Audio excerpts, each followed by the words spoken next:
Hello, this is Emmanuel, and today I'm going to show you how to convert a Webflow template into a WordPress theme with the new application from the Pinegrow team, Pinegrow Theme Converter for WordPress. To start the process, I select a Webflow template.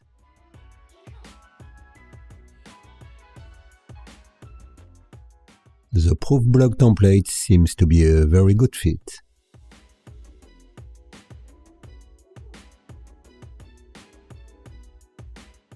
Now, I simply open the template in the Webflow editor.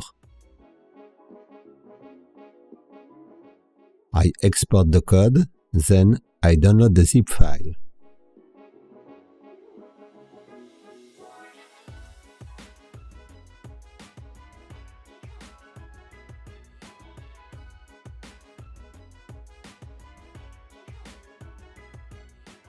I unzip the file, so I have my template folder ready.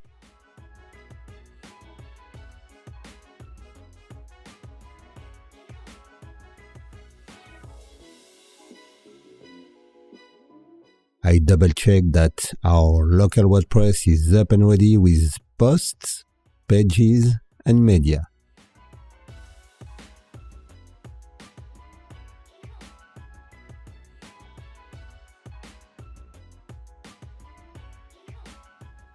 And I'm now ready for the next step of the conversion process.